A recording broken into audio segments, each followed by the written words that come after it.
Agora sim, vamos lá. Again, good morning, everyone. Can you hear me well? Okay, so we'll be talking about today user experience and consumer experience. It's the topic that has attracted the attention of companies and the attention of customers themselves. On the one side, we have the companies, and they are able to measure every step, or at least they are trying to do that, or every single step of the process, and draw conclusions out of that, and improving the services that they provide with more efficiency and with more satisfaction on the customer side. And on the other side, consumer becomes more demanding, and they get used to that change and that new reality. Who is well treated would no longer waste time and money or any resource and want a more optimized, customized um, service. And this is what we will be discussing now. I mean, this customer experience and a little bit about this revolution and the evolution of the customer experience and the business experience with the technology that we have here as our support. And I bring some data that is interesting for us to share. A recent research that has just been disclosed by Accenture with 1,000 executives from 21 countries, and that showed that organizations that reoriented their practice based on this business of experience has increased at least 6 times their revenues compared with the competitors. We have to think about the demands of our customers that bring us, and companies have become more attentive to the needs of those consumers and customers because they are not; these companies are not even aware of those needs. And this is something that we've discussed in our digital forum. And here we're talking about this strategic global strategy. And here I present our guests, starting from Juliana Sandana. She is the responsible for the customer life cycle at Banco Digital. And we also have Chung and Mr. D'arienzo from DIY and Renato Velloso from Dr. Consulta. And Juliana is very focused on customer uh, life cycle. It's a highly regulated sector. I would like to know how a company improves this customer life cycle and what is the transformation of that customer-centered culture is all about. We know that in the bank sector, this is something that is a really change now, and the Brazilian Central Bank has been in line with these new trends, such as the PIX, and also with the appearance of fintechs, and the original bank is also an example of that. So I would like to hear from you, Julia. So first of all, thank you. It's a pleasure for me to be here. Good morning, everyone. And I will talk about this transformation because the bank sector has been transformed, and the Brazilian Central Bank and regulated bodies have been active actors in this transformation. And an example of that is the PIX, which has been a change in product change, product concept. And I remember that it usually took 1 or 2 days for have our money transferred to other banks, but the market has already adapted to the PIX, and it's one of the most common and the most widely used methods of payment. And the regulatory bodies have to have a look at it, and the financial system has also gone through this change. The market is more aggressive. We have new people coming in, fintechs, the neo banks. Original bank is a digital bank, and it was the very first to debureaucratize account opening. Back then, we needed some heavy paperwork so that we would have our accounts open. But now the market has changed, and this is something that has taken place for the past 5 years now. And the regulatory organ is interesting because we have many talks with the Brazilian Central Bank, and we have this active or more active role so that the transformation uh, encompasses these regulatory bodies based on the experiences of the market. And I have been working in this sector for 14 years, and back then we usually had those conversations with the regulatory bodies regulating regulations and bureaucracy, but now our talks have gravitated towards customer experience, and they are having a pressure for a change in the system. This is something that we've witnessed in the practice. It's very positive because we from digital banks are already born challengers, and I believe that the regulatory bodies have noticed that, and they are bringing these changes along with the market, and this is something very positive.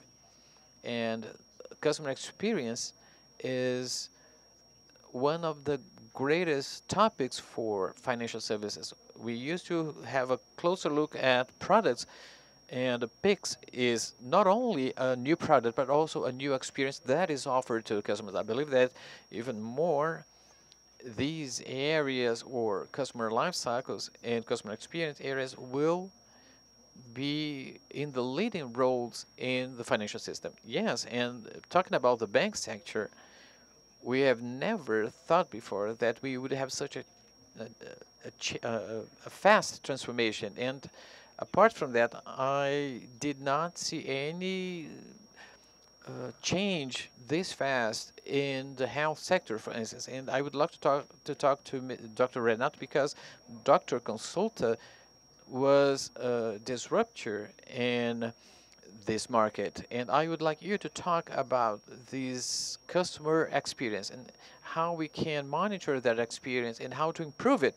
And Dr. Consulta does that very well if you compare what the situation used to be in the past, and where people had to wait for the public service for healthcare to be provided. And now I'd like to hear from you about this transformation. So thank you for your question, for the invitation.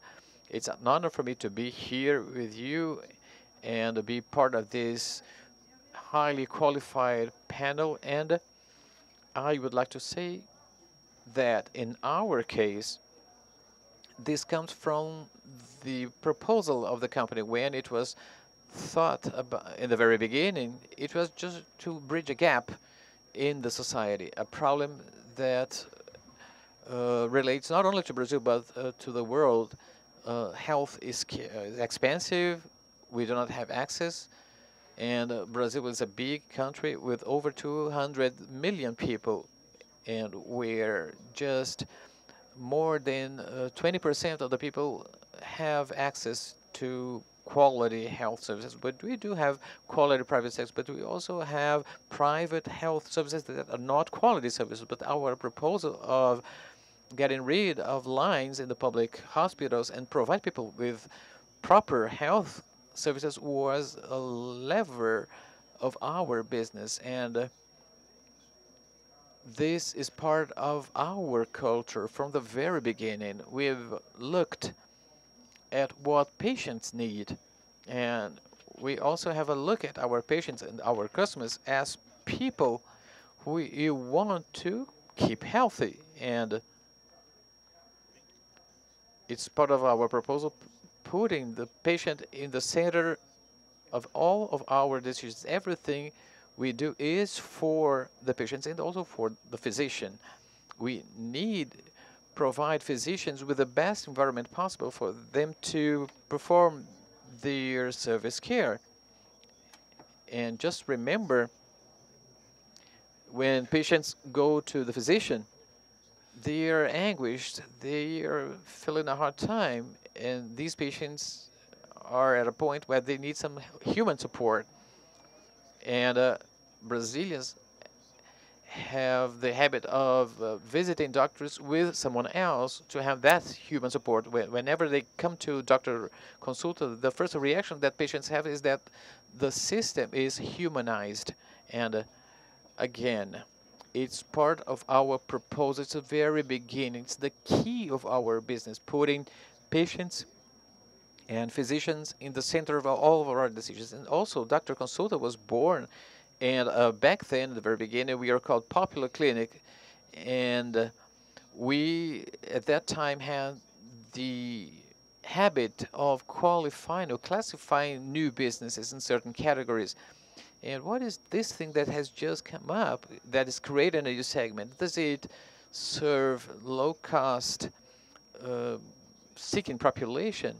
In this case, we were labeled as a popular service provider, but we were actually a health tech company, and we were a health operation company based on technological platforms where we developed all of our systems and applications, and we are absolutely data driven. So at Dr. Consulta, when someone asks us and starts a meeting stating that I believe that, no, then the meeting is over. This is something that we do not have. Everything that we do is putting patients in the center of our decisions, and it's also data driven. We measure everything, all the patient's journey from the time they get into the website or in the application. The patients should have this incredible digital experience. They can pick their physician, their schedule for a certain specialty so that they can have their meeting scheduled. They can pay through the application and the website, and also they can be served online. But if they want to have an in-person consultation, then this is available at our centers. And we have over 600 specialties and a wide array of examinations that is done, like clinical images, and everything can be scheduled perhaps even on the same day. And this is part of our culture, of our proposal, that we want to create the best customer experience possible. And we were able to get there, this one-stop shop where this primary, secondary care was achieved, and also the tertiary care services. So we do not have enough time, but anyway, I believe that the secret of our company is this: making everything for the patient and meeting all of their needs and keeping them healthy and cure sick patients, and master data and create a chain that comes from the very beginning to the very end, which is totally in line with the company's interests. An example of that is, or some of examples. So this same-day doctor schedule was developed in-house.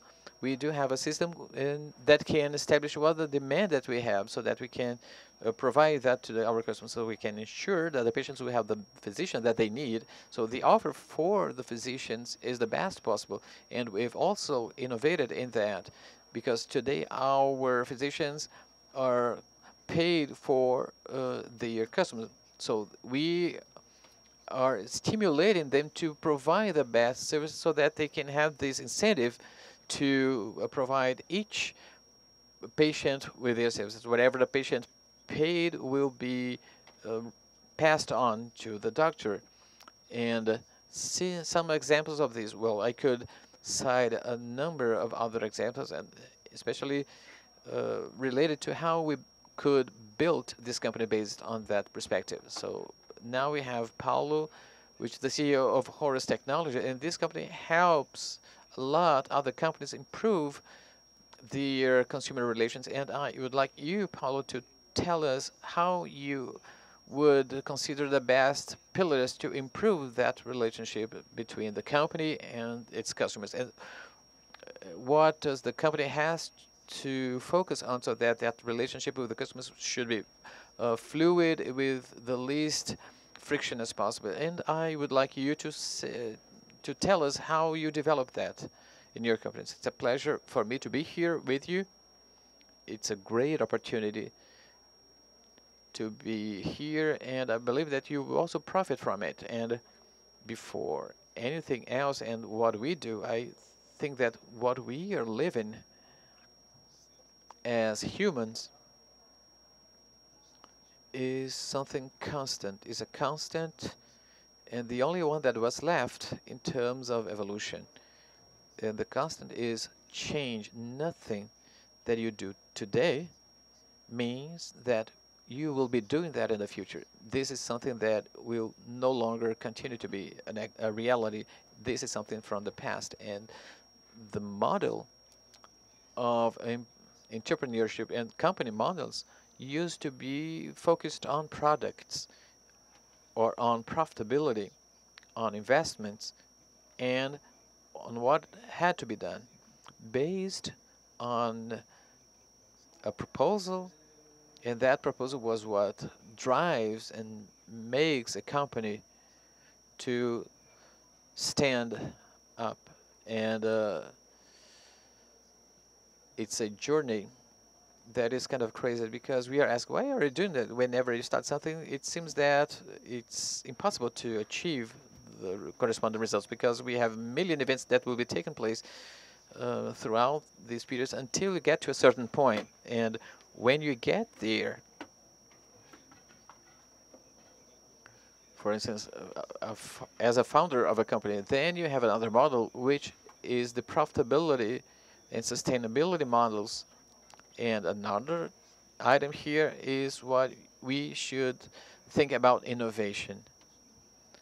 New businesses, or the model of new businesses with this entire change where nothing is like it used to be in the past, has a reason. But why? It is an equation where who buys things, because before everyone sold something that was commodity. And then Victor told one day a very important quote from Ford. So, is there vehicles of another color other than black? And Ford said, okay, you can pick any other color provided that it's black. And their proposal was to include people, to provide a car that was accessible to everyone. And he was successful in that. And then the market shifted, and the opportunities as well. And if you see how the business and market models were, it was myself have a look at my competitors and see what they were doing, and I do something equal or slightly different. But we used to say that the proposal was the result of that guy having a closer look of the competitors' activities. But then we could spot some items like financial part, feasibility, and who consumes the product or the service. And what also happens is the revolution that has become even faster due to the information. Everyone who's using their cell phones have a great communication power about anything and with anyone, even though they are here listening to me and they are simultaneously doing something else.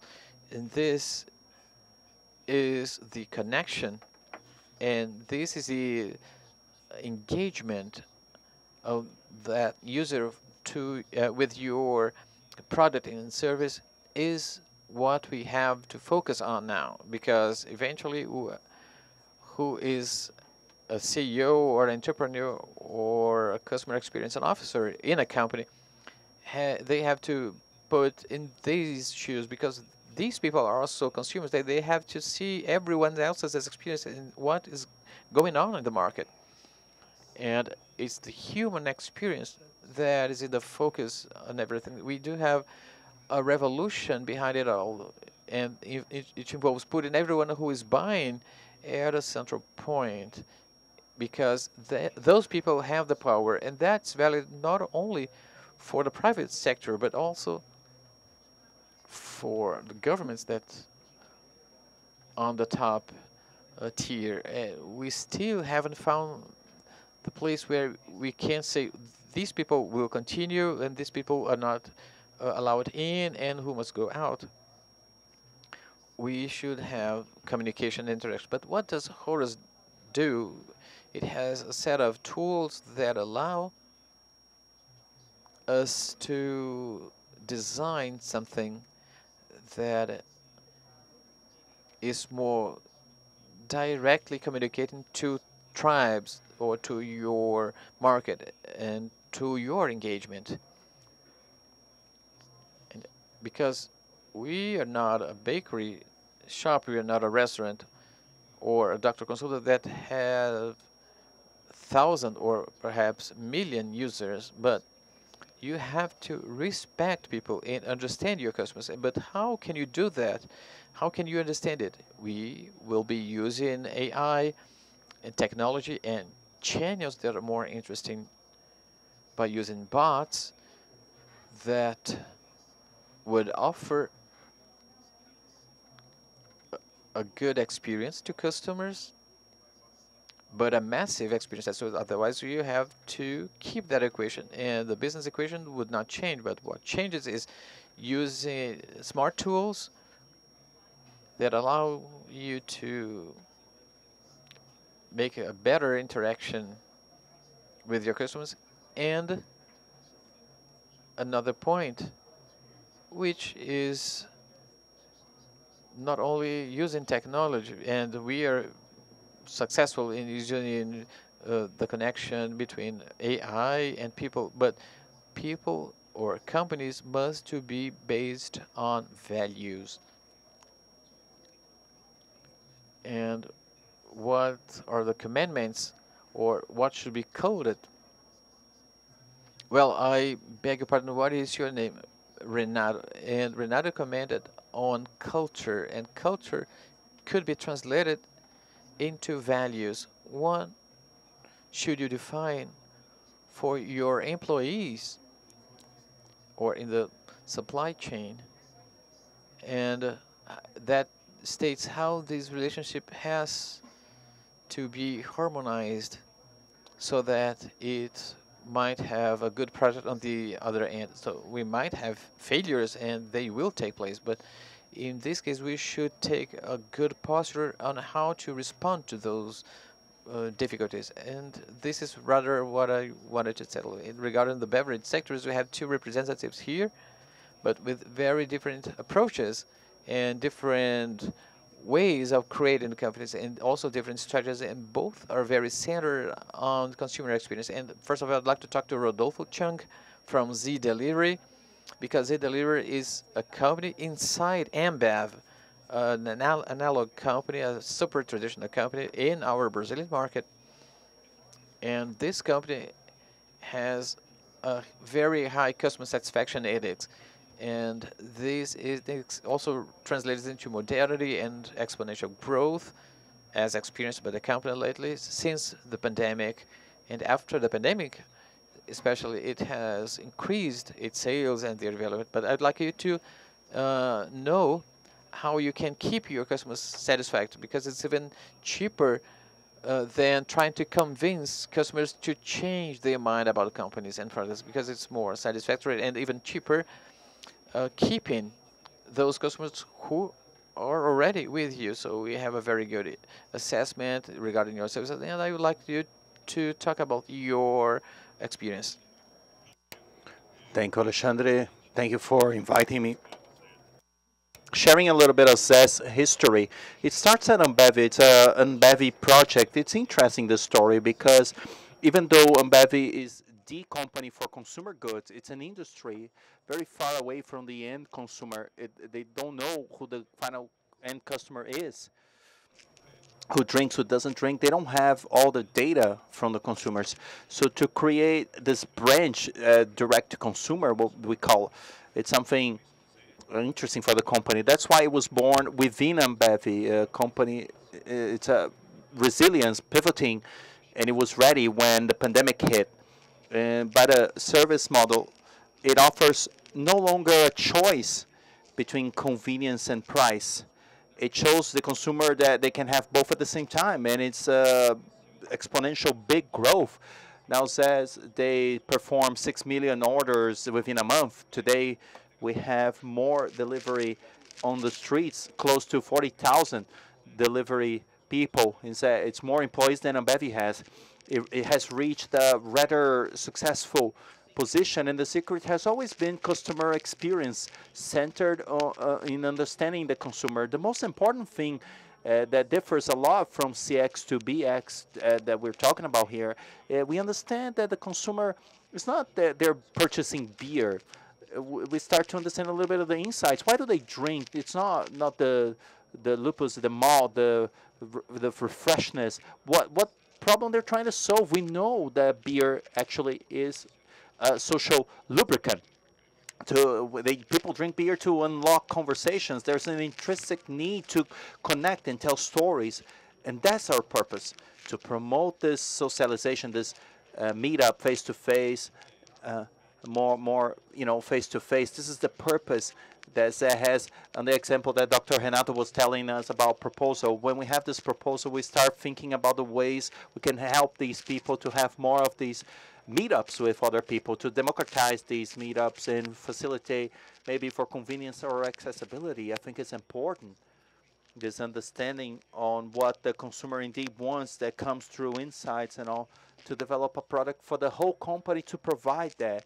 That's why maybe if this CX maybe gets into shift marketing, for instance, the BX must stay with the CEO. The whole company has to be working towards this. The operation, technology sectors that develop digital products, everything has to be taught out onto how to fidelize and provide a unique experience to the consumer, because it touches on the point you mentioned, Alexandre, a satisfied consumer. We have 4.9 of app rating both in Apple Store and in Google Play. This consumer will not only go back, it's much cheaper to retain than to reverting and bring new ones, but there will be the word of mouth as well. SES has grown so much, with spending little with marketing, always word of mouth.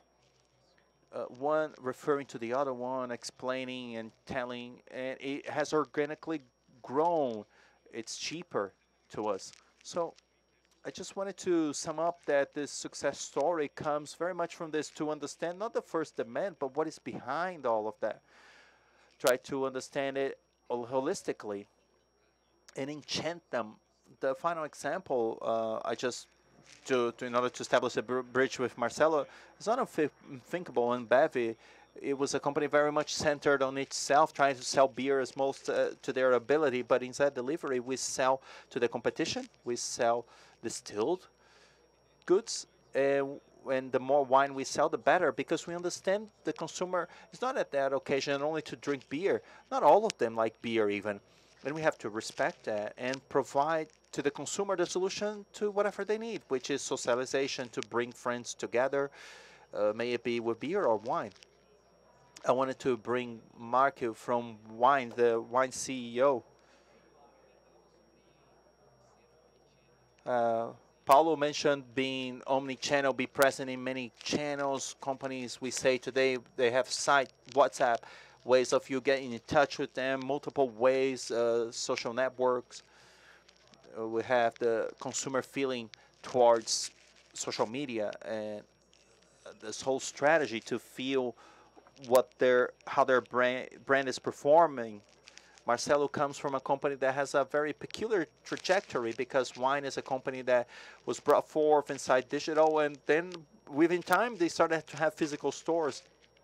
I want you to talk about this trajectory and the omni-channel idea, to be present everywhere, to better treat the client and to be able to have that loyalty with the consumer.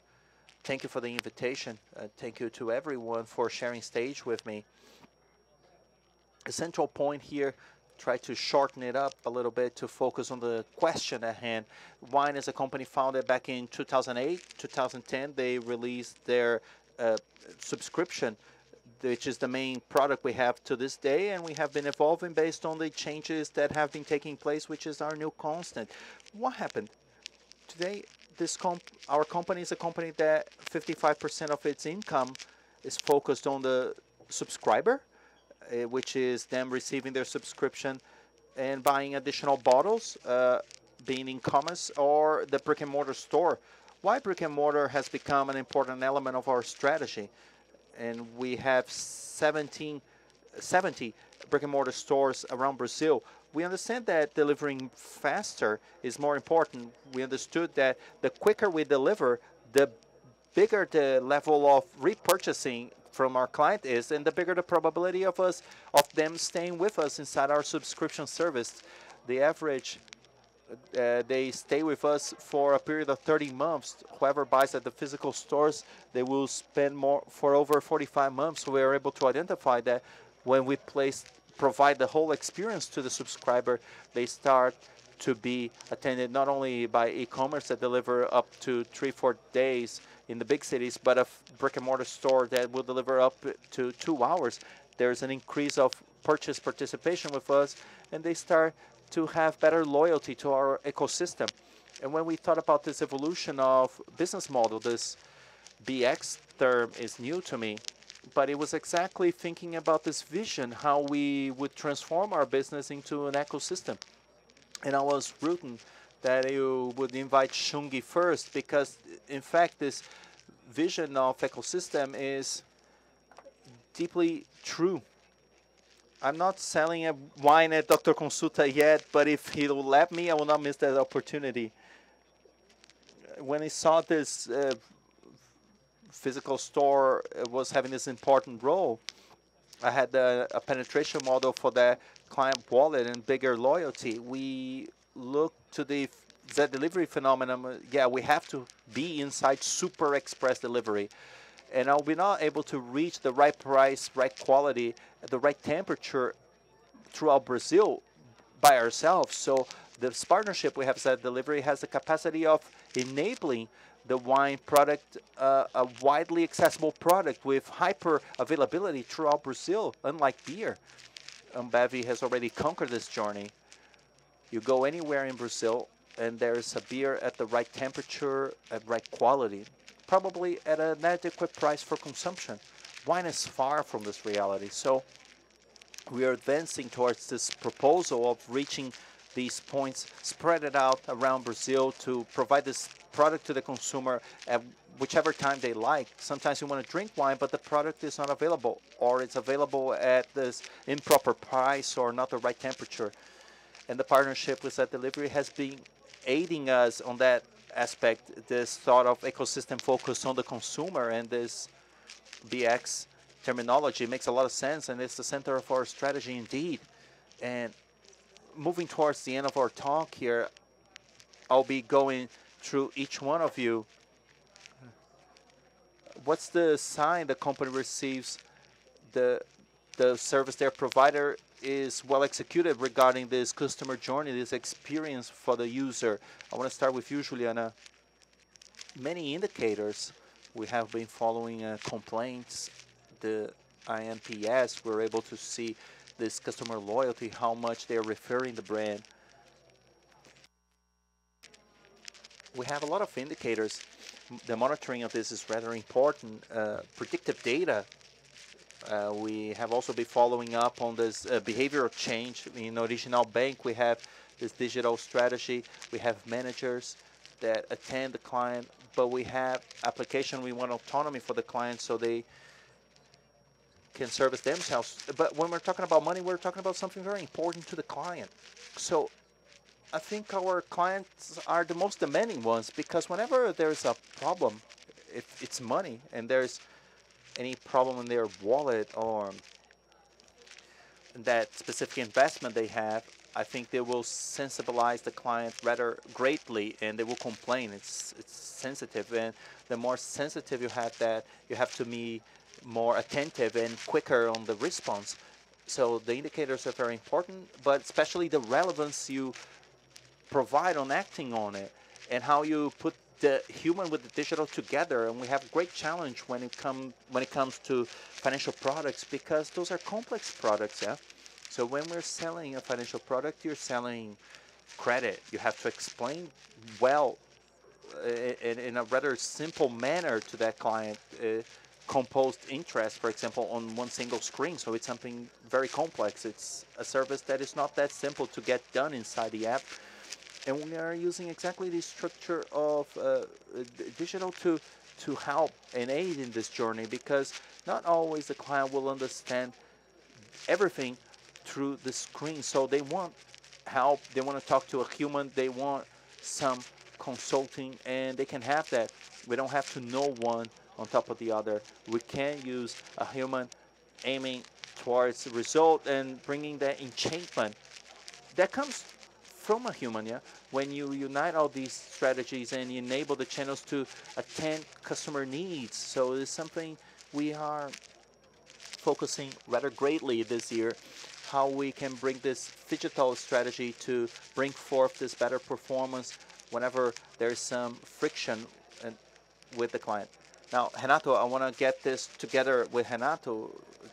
Money is something expensive to people. Health, I mean, it's also a delicate topic. Could you bring to us and understand how this service was well provided? Is it loyalty? How can you feel the customer experiences being well carried out? So I'll start with my 5-second propaganda here. I think wine may be placing a checkup or a treatment inside wine for the diabetic and overweight people, high cholesterol and so on, which we take care of, and we can have a wonderful partnership, and they will have even further engagement from their customers because they will have guaranteed health. That's how we have to think about our ecosystems. But jokes aside, I think Zé and Wine here are two great companies with celebratory moments. We drink with friends to talk about things that please us, and we do with the INPS and all that situation. But we cannot only look within our shells. INPS may be an indicator which could be dangerous because you may have your fans that are engaged, but you're not bringing new people to your ecosystem.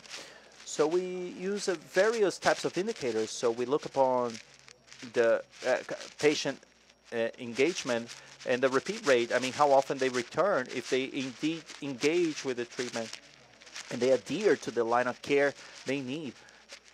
Each one of us here have an individual need of going to the doctor, regardless of gender, age, a series of pre-existing conditions or hereditary ones and so on. So each one of you have a specific need. So we measure customer engagement based on their necessity, what is recognized individually to them, for them to adhere to their own line of care. Besides that, when you measure the entrance of new users, so the word of mouth, as was mentioned here, is rather important.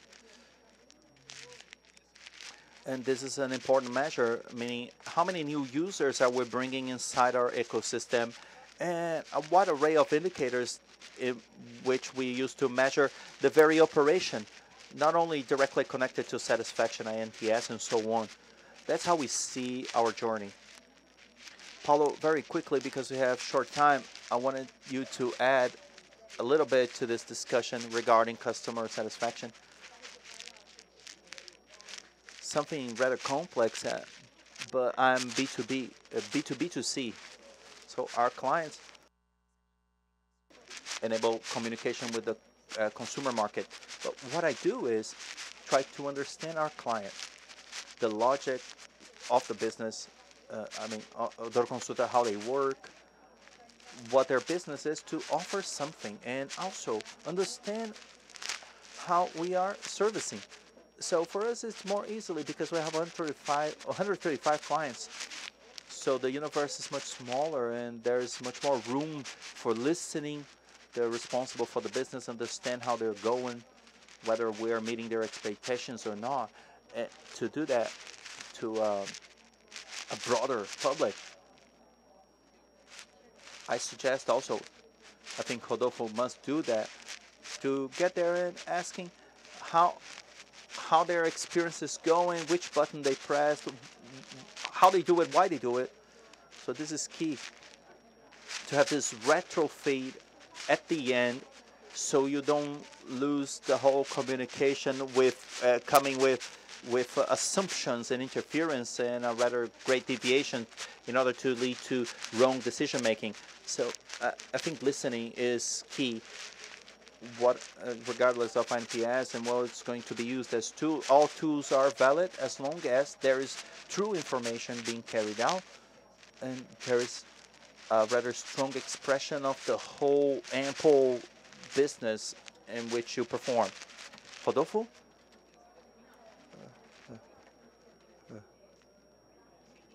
How do you see this company is going towards, this experience is going toward? When we talk about metrics, the first one that comes to head is customer satisfaction. But I want to provide some new ones. It's rather important to me, the reliability of the NPS. It's not the average number being good if it's composed of ups and downs, because our business is based on trust. People must trust in the service. Imagine this, every time you order Uber, but that one time you had to go to the airport and it fails on you, it's delayed. So we have to have this concept of zero failure. Every day you have to win this battle. You must never fail. In our business, imagine in the World Cup, when you gather all your friends at home, imagine I'll have to find delivery people to deliver within 30 minutes. Imagine I failed at this moment. I deliver hot beer on the Brazil game. It's important for us to have this relationship, to be able to trust the repetition. With the turnover, you'll be able to generate this loyalty and this concept in the future. And when it comes to how to enchant beyond expectation, our journey does not end when we deliver the beer. It goes on. So thinking the moment people will arrive at their home with the yellow bag from Zé, how do they open, how do they deliver? So you have to think about all of this. So we've been thinking a lot about how to help to unlock talks. If I put a little joke, a trivia, some experience to get started, because what the consumer really wants is to get a conversation started, a story. So we have to think beyond the consumption and the purchase of a product. How can I help with the whole experience, like throughout the night until the end? That's what I have to get into account if I really want to understand their problem. Danielle, from Wine, I want you to talk a little bit about how to work on the next step of the customer experience for the online experience. I'll try to talk differently on what has been said here. One thing we take great care since Wine has been founded, that our customer phone service to customers is self-owned. It's the great inclusion for talent inside the company. So we use our ISRW service, which is the customer relation of Wine, as a way to start with new employees and in a way to take care of our customers. Unlike, we're different from a company that focuses on a great base. We focus on having more subscribers and taking good care of those subscribers. So it's a proprietary service in that sense. It makes a lot of sense. And the second thing I learned with the Commander Roland from TAM, in the first flight, he was on that red carpet to receive their passengers. I tried to subscribe most communication inside Wine with my email inside the application to talk to me so I can send out a message. So every day I respond to 4 to 5 emails. It's very nice because whenever there's a problem, if nobody let me know inside Wine, the customer will let me know. They will let me know something is missing. But it's just 3, 4 emails. But when I go deep into those emails, it's the same case for 5,000 to 6,000 users. So the richness of having this conversation, you must have resilience because, like Shung said, it's a relationship based on trust. Some emails I receive, it's wow, is it only Wine I'm selling to these people because this person was so angry with our failure? So you have to have this resilience to listen to our subscriber and client with care and use this tool as something useful. So I try to do that on the daily, and it's a great exercise. Yeah, this is fantastic because an experience of ours that has been bringing great result is we created a program inside the company which is called Come With Us. Every Wednesday morning, me and the board go to a medical center. No one inside the company knows. They'll get there by surprise, and we spend the whole morning until around about 2 p.m. talking to patients, doctors, and the collaborators inside medical centers. We get next to the waiting room. We're waiting together with the people, and it's a fantastic experience.